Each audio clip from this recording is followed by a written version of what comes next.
The headlines are full of stories about the efforts to redefine marriage. 6 states have decided it's a good idea. People in 31 states have voted to keep marriage the way it is. What's the difference in worldview that leads to such different outcomes? And where does it all lead? We'll get the big picture today on the CitizenLink Report. I'm Stuart Shepard, along with Glenn Stanton, who is Director of Family Formation Studies at Focus on the Family. That's exactly right. Hey, Stuart. He's also written 4 books on this subject, including this one, which is a good read, I hear. It's pretty good. It's a good read. And we'll talk Summer reading, beach reading. We'll talk about some of what's in there in just a moment. Usually on this program we talk about what's happening in the news and something that just broke or whatever. Today, though, I want to take a step back and talk about this as an issue to get a higher perspective on it. We're seeing a shift in public opinion around the country concerning marriage in some states, California, New York, and other states. Meantime, the rest of the nation is still hanging on with marriage. I mean, as we mentioned, more than 30 states have voted in favor of it. What is the difference in worldview that leads to those different outcomes? Is there a fundamental difference in how folks in those different areas of the country see the world? There is a different worldview, but first of all, it's important for us to understand that I think as I go out and speak all across the country and college campuses everywhere, the changing conviction on same-sex marriage, those coming in support of it, their conviction is weak, absolutely weak. I mean, ask them seriously to put together 3 coherent sentences on why they believe what they believe, and they can't do it. They only believe in these kind of bumper sticker statements. Which would be like what? Well, like, I don't want to be a bigot. Or, you know, shouldn't we just let people marry the people they love? Isn't it just fair? Exactly. Yeah. And that, I mean, the bigger thing is those people they don't even have the depth of motivation to go vote.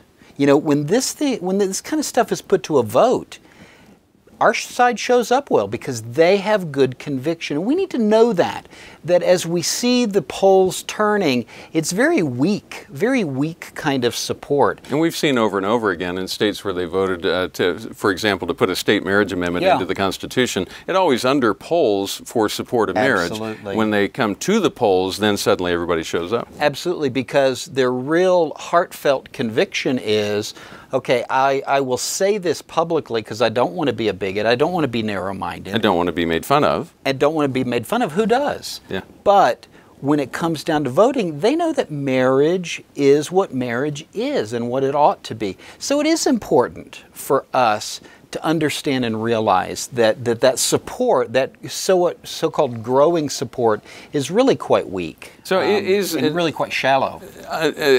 Beneath that, I mean, is there a difference in how they view the world that lets them even come to that point of view? Well, there really is, and it comes down to this. It's how you view male and female. I mean, that's the fundamental nature. Yeah. Same-sex marriage. Same-sex marriage basically says that male and female are just simply optional, preferential.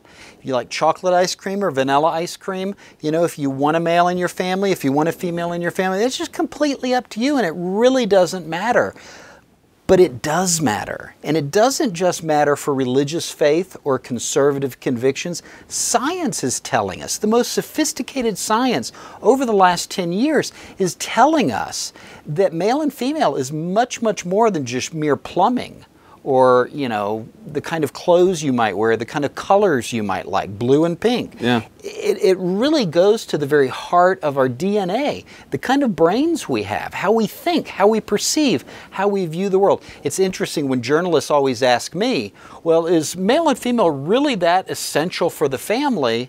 I say, I hear your newsroom in the background where you work. Suppose your magazine or newspaper were only staffed by women, or only staffed by men. Would it be different? A different kind of newspaper? Yeah. And they kind of chuckle, you know, uncomfortably and say, I get your point. Yeah. Well, if a newspaper or a magazine is affected by the differences, the different ways of viewing the world that male and female bring, how much more the family, which is generated by those very differences? And the presumption by people who hold that point of view, as I understand it, is that we're only identified as a male or a female because we were taught that growing up. Exactly. That it's because we were given certain kinds of toys. Yeah. I usually suggest to people they go to your favorite department store, check out the toy section, see if you notice any differences there. And the presumption would be, well, that's only because we've told girls that pink and princesses are the way to go, and boys it's always trucks and monsters and that kind of thing. But it seems that even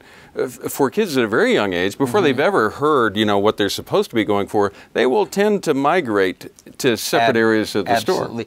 And not all boys go for the rough and tumble kind of thing, and not all girls go for the pretty and pink thing. And when they don't, we don't think, oh, yikes, something is wrong. Yeah. There are, and this is in my book, Secure Daughters, Confident Sons, there are 101 different ways to be a good boy and a good girl. But there are ways that we know, okay, that's not quite boy behavior. Boys can do all kinds of things. They can ballet dance. Mikhail Baryshnikov is an example of, you can be quite a guy and dance. But boys don't prance, you know, things like that. There are things that we just know. The other thing, Stuart, is anthropologists have studied this kind of thing all across the world, and they find out that there is a consistent way of being male and female all throughout the world. If you and I jumped on a plane, went anywhere in the world, landed there, we wouldn't need anybody to say, okay, these are the guys, these are the gals. Even though they're very different, we can tell guy behavior and girl behavior far more than just the garb, the clothes that they wear, or even the body. We can tell the way they carry themselves, the way they conduct themselves. The way they communicate. Absolutely. Just this week we got a glimpse of where this idea of blurring the lines between male and female, of saying that they're interchangeable and the same. We got an idea where it said at a school in Sweden, it's for children 1 to 6 years old, has decided to go gender free.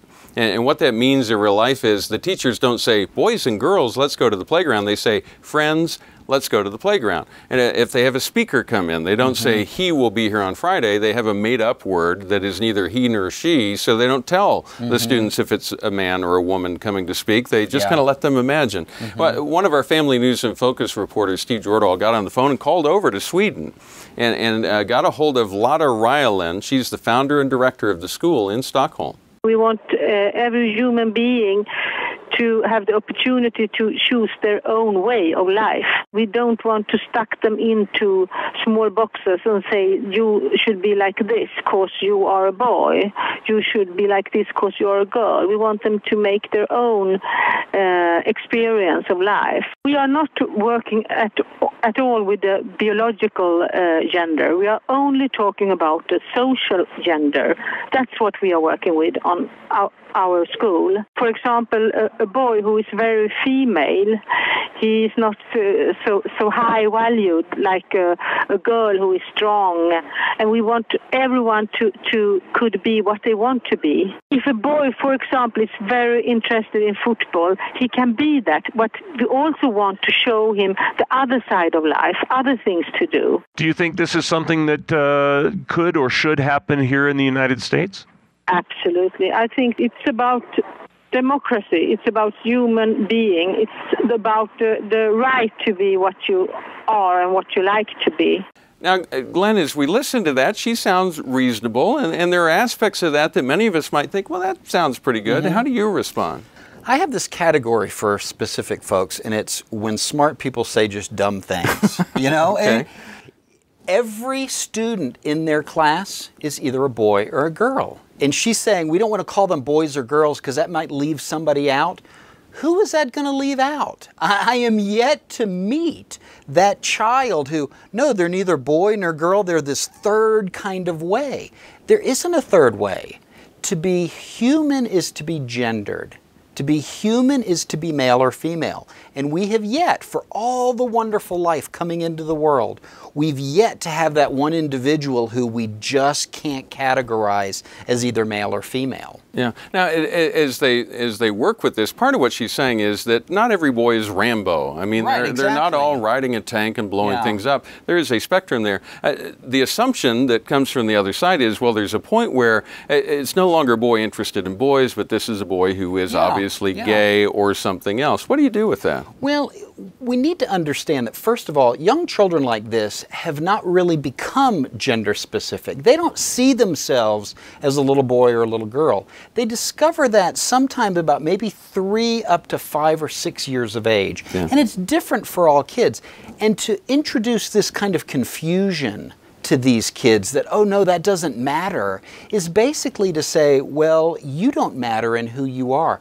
The first question that we ask upon hearing about the birth of a baby is not, it a boy or a girl? Exactly. It's not even, is it healthy? Yeah. You know, you think that's an important question. Is it a boy or a girl? We haven't been trained to do that. We don't just do that in the United States. We do that all over the world, across all human cultures, because knowing our gender is the first way that we identify with another person. There's never been a person who you come home from work and you go, you know, I met a fascinating individual today. Well, tell me about him, blah, blah, blah, you know, you explain it. Or were they a man or a woman? You know, I didn't notice. We just notice that, and we react to them differently, given whether we're a man or a woman, things like that.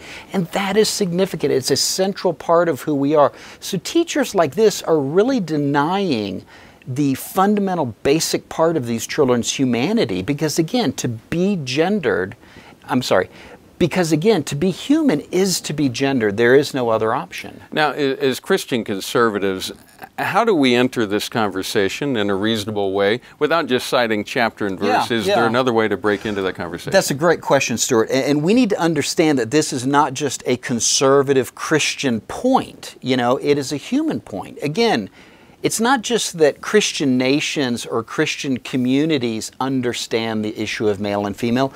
Every human culture understands male and female. So we need to come at this, I think, from a scriptural point of view very clearly, but also a scientific point of view. It has been fascinating to me here at my work at Focus on the Family, where I find that the most sophisticated science coming to print in the last 10 years doesn't show that the genders don't mean anything. It means that they mean so much more than we ever imagined that they thought.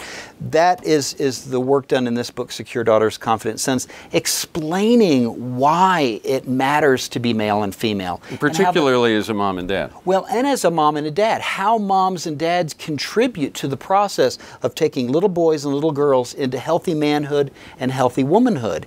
And that is something that all humans need to happen, not just in America, not just in the West, but all over the place. And again, for the science, in very sophisticated ways, they're finding that we have male and female bodies, but we also have male and female brains, that our gender is marked deep within our DNA at the most intimate levels, not just in terms of plumbing and things like that, as the other side is so quick to dismiss. All right. Well, Glenn, I appreciate your insights, appreciate your giving us kind of a view of this from a higher perspective, so we can get a view of the playing field, as it were. So when it comes down to policy, we have some more thoughts to bring into that conversation. Very helpful. It's important.